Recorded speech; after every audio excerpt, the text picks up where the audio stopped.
Hello, wonderful. This is Sarah, and I'm here with my newest friend, Doug Morgan. Hey, Doug, how are you?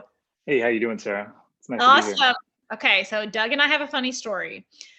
I was in St. Petersburg, as many of you know, last week. I did a lot of trainings and stuff from there. And this guy had this adorable husky puppy. And I was like, I am the puppy Monday. I've got a great husband, so I'm not checking out guys, but I'm still checking out dogs, So I was like, I am this little husky puppy, and all these people were stopping him, talking to him. And a few days later, we're in the park, and I see the same dog. And I was like, not to be weird, but didn't I meet you Monday?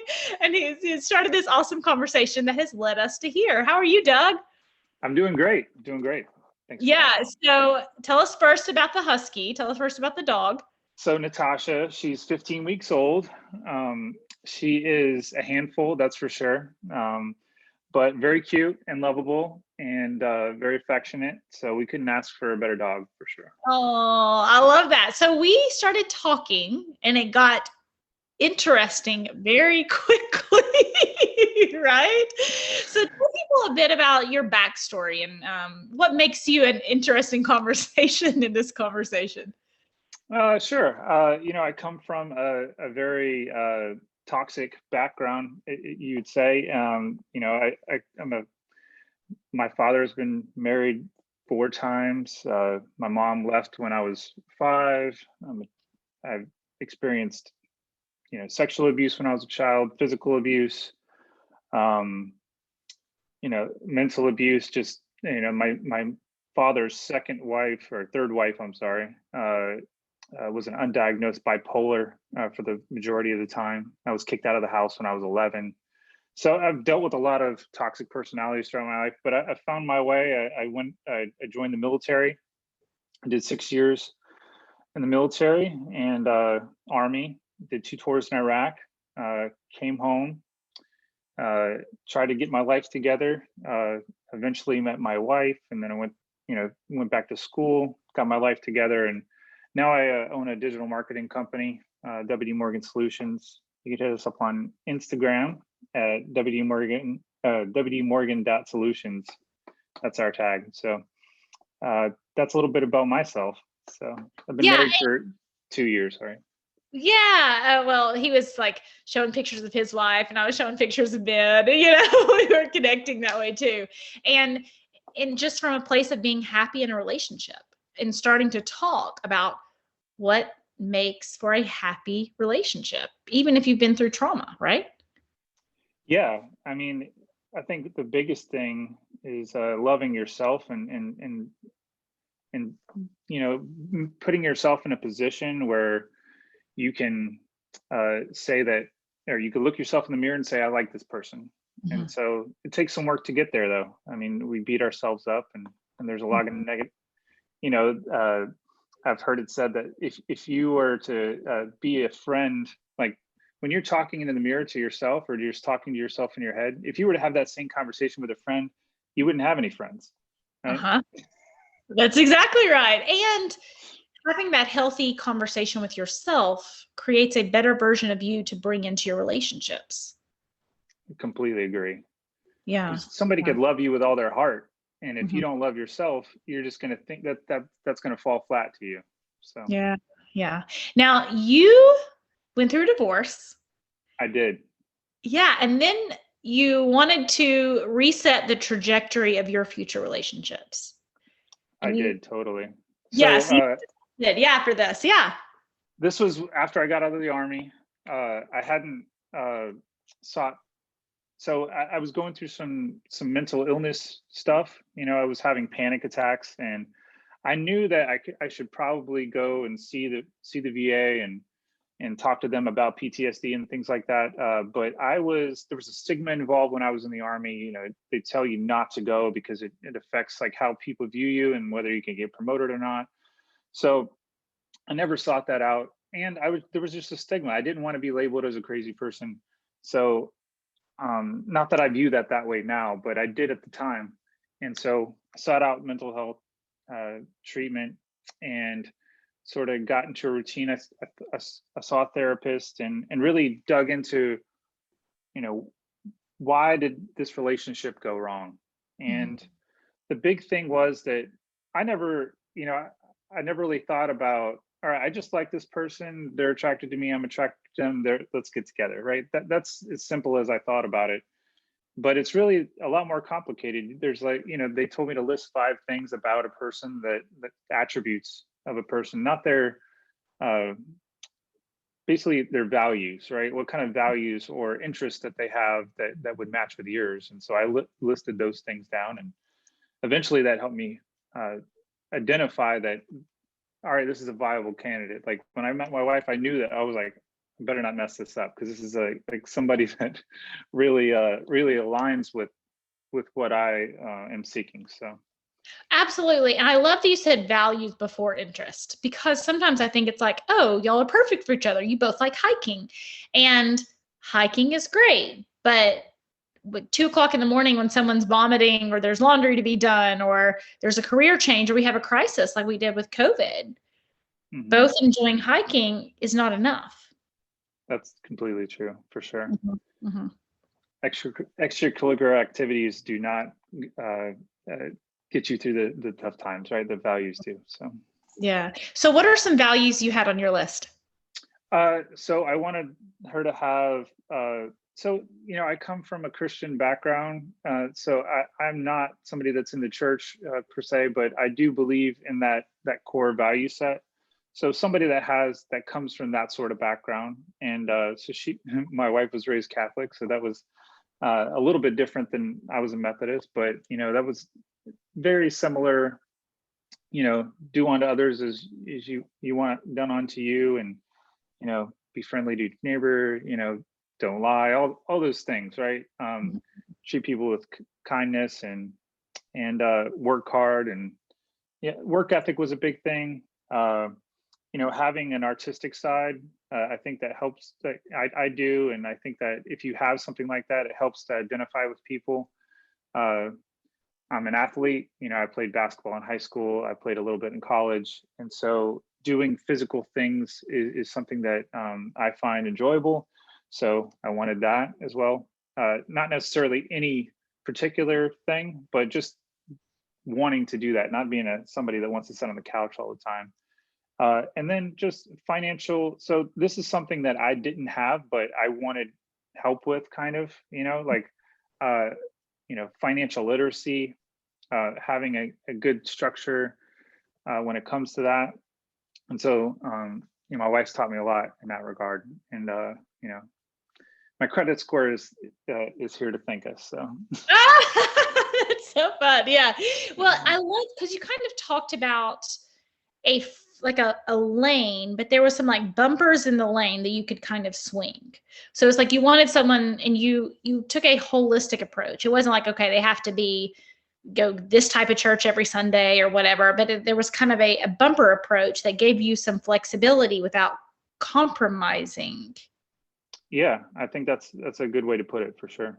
Yeah. So we also had a conversation. Obviously, you're a great guy who's done a lot of self-reflection, self-awareness, recognizes changes you needed to make, and did it, right? That was the very first thing I picked up on you. There were so many, like, what is it, like Hansel and Gretel or something? They leave the little clues that kind of like show you like where to go. And you left all these little clues of growth. And when people are growing, looking to be better versions of themselves, there's clues, right? But you talked about the fact that sometimes there's not these clues in men, in some men. Do you want to speak into that?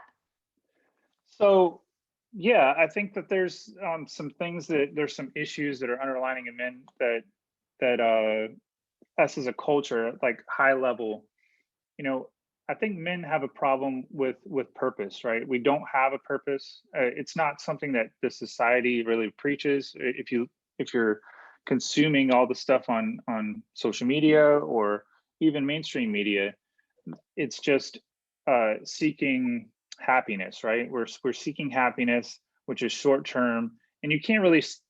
Happiness is not sustainable. It comes and goes as you want, right? And I think that what I found through my trials and tribulations, and reading a bunch, and that that responsibility is the way to purpose, right? So we are, the humans are very story driven, right? We see ourselves as a hero. Like it's important to see yourself as a hero of your own journey, right? And if you're not on a journey, then you're gonna fall by the wayside, right? You're not gonna have the will to fight. You're not gonna be as tough as you need to be. You're not gonna put in the extra effort, and you're not going to achieve what you could if you had that mindset of constantly setting goals, achieving them, identifying weaknesses in yourself and trying to make them strengths, that sort of thing. Well, interestingly enough, you used the word purpose, and I had a dating coach interview earlier. Our conversation, I told you, sparked this series I want to do on like dating from a guy's perspective and male dating coaches, and and regular guys. I hate to call you regular, above average guys. Yeah. Someone who is not. I'm a regular guy. Yeah, in a good way. He used the word purpose when I said, what is your first step when you coach men on dating? And he said, finding them their purpose. So I find it fascinating. You use the same word in your conversation. That's well done. Well done on that. Yeah. Well, I can't take credit for that. I mean, Jordan Peterson is the leading mind in this area. And I definitely think that if I had to give any advice for a male that's trying to improve their life, reading the first book, his second book, 12 Steps to Life, An Antidote for Chaos, it's huge. So, but I'm not here to plug that book or anything like that. It's just, it was a huge eye opener. A lot of people have said once they've read that book that there was a lot of thoughts in there that they couldn't verbalize, but they believed, right? So, well, interestingly enough, some of the men that I have been closest to, not my husband necessarily, but some of my best guy friends are huge Jordan Peterson fans. I mean, they talk about all the time, like, oh, Jordan Peterson. I was like, okay. I find it really interesting. I was looking for patterns, but that idea of kind of regular guys who they're aligning with, growing, who's cutting through to them. Well, I mean, I think that in the past, a lot of the biblical stuff dealt with purpose and sacrifice and things of that nature. And, purpose and sacrifice, I think, go hand in hand. Like so I knew I had a problem with self-hatred, and I would go down these, periods of time where it was just not good for me. It was self-deprecating, right? Or self-inflicted wounds that I put on myself, like going out drinking and dating the wrong women and all that stuff. And it was bad for my health. It was bad for my career. It was bad for everything, right? So I didn't understand that really I needed to focus on myself and improve myself so I could love myself so others can love me. And that's what eventually I came around to. So, well, so if you're, we're in the park and say I wasn't married and I was like, you're such a great guy. Where can I find a good guy? What would your answer to that question be? I think that it really, this may be a cop-out, but I think that you should ask yourself some questions about what kind of guy that you value. If it's somebody that enjoys or the lifestyle that you want to lead, or enjoys the type of things that you want to do, then I would seek out those kind of so if you're into triathlons, then you probably want somebody that does triathlons. I know we just said that you shouldn't seek out people but that is a total one. There's a lot of CEOs and very wealthy people that do triathlons. So if you're seeking out wealthy men, then I would suggest that. But what do you enjoy? Do you enjoy hanging out in the park? Well, there's people there that do the same thing that you do. I think working on yourself and bettering yourself and then putting yourself out there in the world in spots that you want to be in, I think people will naturally be attracted to you if you're confident and if you love yourself. So I think that.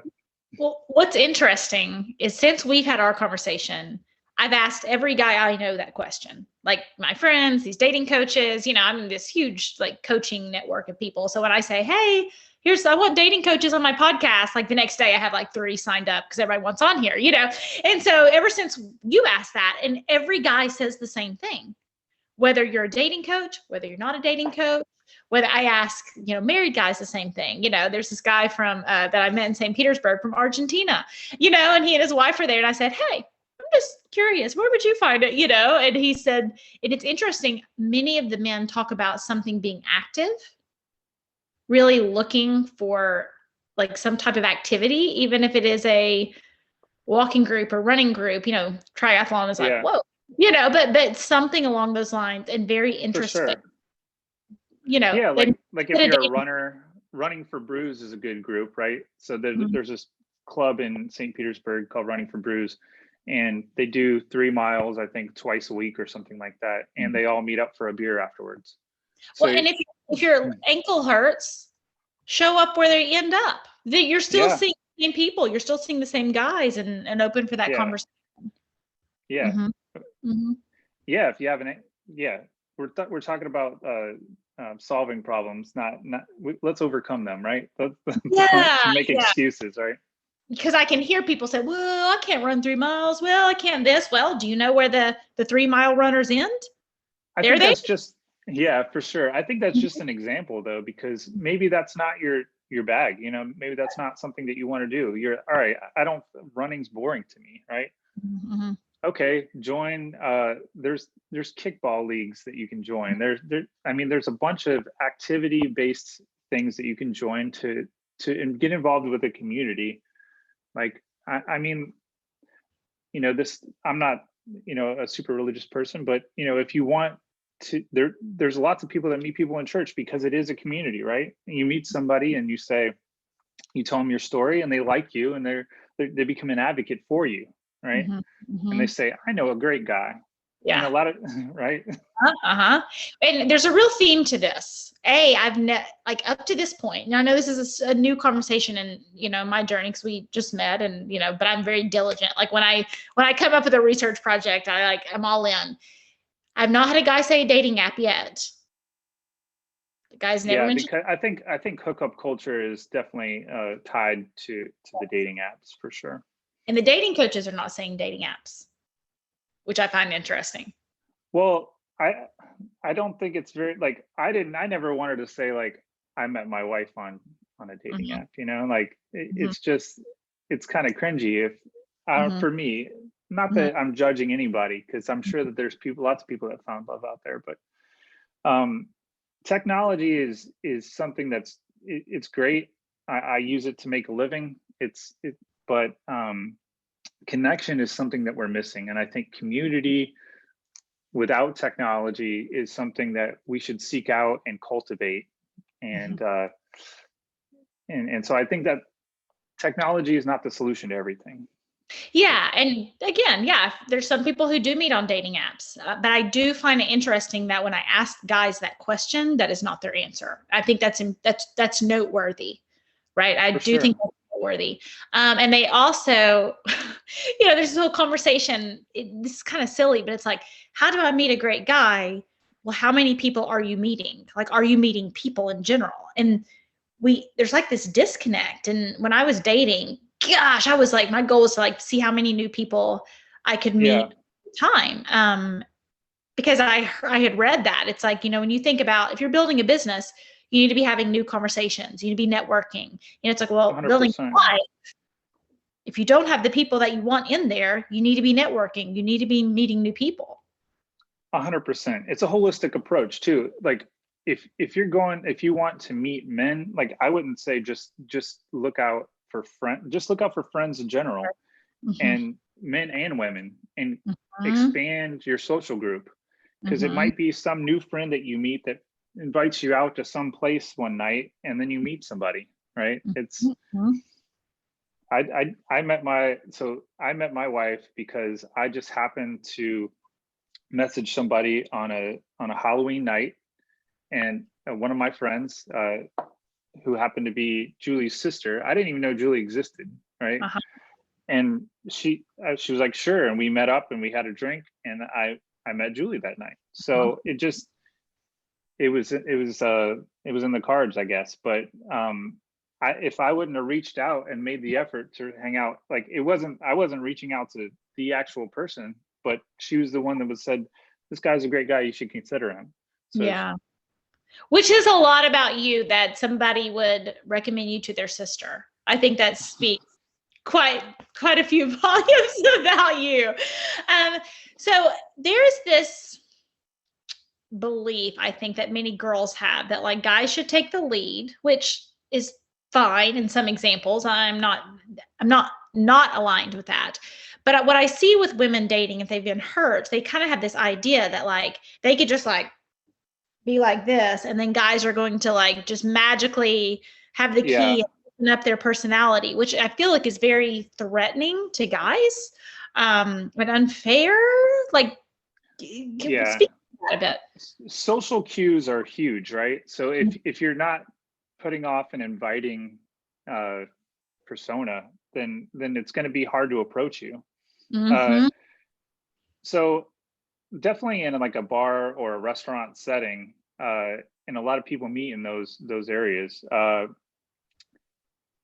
6'5", so like it's hard for me to even talk to girls in bars because they can't hear me. I have to yell at them, like. So just the fact that you don't have to be like super aggressive, but I think if you were like, I think that guy's cute, I might like just make a comment, go over there and make a comment, and let him take the lead after that. It kind of gives them a signal. You're signaling that it's okay to talk to me. Especially within the Me Too movement, I mean, there's a lot of guys who've done a lot of things wrong, and there's a lot of good guys who are paying the price for the guys who did other things wrong, right? Like both are true. 100%. So I think that the guys that are conscious about being good guys are more likely to be less aggressive, I think, because of that. They don't want to be labeled toxic or aggressive or that frat boy or whatever. And that kind of takes some wind out of their sails, so that they're looking for signs or an in, to that signal to let them know that it's okay to talk to that person, and they're inviting the conversation. And I think you can practice that where the stakes are low. I mean, obviously, I think I was the one who talked to you, and I was like, oh, look, I saw your puppy, you and your puppy the other week, right?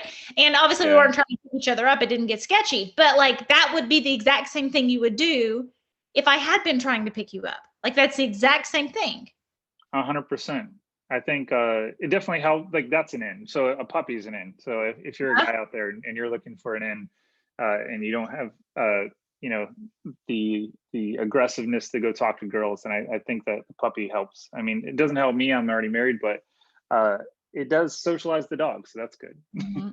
But it could, cup of coffee could help, a book in their hand could help, they're humming a song, you like the color of their shirts. Like we you talked about not making excuses, and when you're just looking, here I was on a bench by myself, and it was like, oh, people, it wasn't needy. It wasn't, oh my gosh, are they going to like me? Is he going to reject me? When we make it all about dating and less about meeting new people or connecting with other human, that's where all the trip ups happen, right? Yeah, I think what you're bringing up is we put barriers up for ourselves, right? Like, I can't do this because of this, right? But you're creating the rules, so you can change the rules.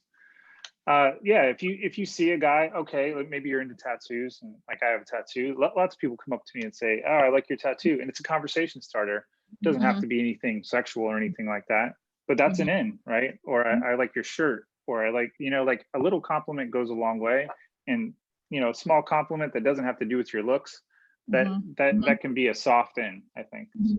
Well, I mean, ooh, do those earbuds get on your nerves, or have you managed to it doesn't even have to be anything weird. Like it can be anything, that just creates that connection, that very first signal. It is okay to talk to me. I think that is what a lot of women are missing in this conversation. And you're exactly right. The more aggressive guys who are good at picking women up are going to overcome that barrier more so than the nice guys. 100%. 100%. And I think you're exactly right. I love that. Doug. Okay. So what other words of, wisdom, or you think, gosh, I feel like women may think this, but, most guys are thinking this, or are there any other things that you've discovered in your own journey that you think we should know? Yeah, I think, this is something my wife told me, that she doesn't feel like guys, have the one that got away or something like that. But they do, right? So, and guys do have feelings. I don't think that every guy accesses their feelings all the time.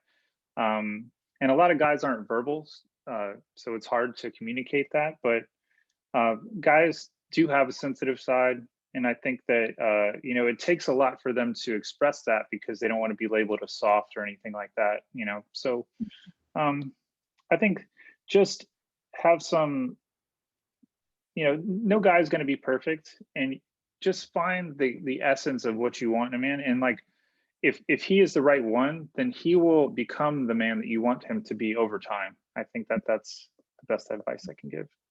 And the advice I would give, piggybacking on that, is they have those breadcrumbs, right? There's this trail of growth. There's this trail of breadcrumbs, when it's like, he doesn't do anything. He's mean to me. He's lazy. I think he's cheating on other women, but with my love, I can turn him into the person I want. That is not what Doug is talking about. Yeah. I mean, like motivation, purpose, right? So like when you come into a man's life and you give him love, and he's going to have that purpose, right? He's going to say like, this is the woman that and if you have kids already, that's just another responsibility that he has, that gives purpose to his life. And if you feel like he has the values that he's going to take on that purpose and take on that responsibility and thrive in it, it may take some time, because that, putting weight on your shoulders, sometimes, you got to build up that strength over time. But what values do you see that translate into a spouse instead of somebody that just has fun? Yeah, I love that. Tell people where they can find you again on Instagram, and shamelessly plug your digital marketing. Don't mind at all. Yeah, you can find us on Instagram at wdmorgan.solutions on Instagram. And you can find the website and all that from there. Awesome, Doug. Thank you so much for our conversation, and for you helping us on our journey to becoming toxic person proof. Thank you so much, Sarah.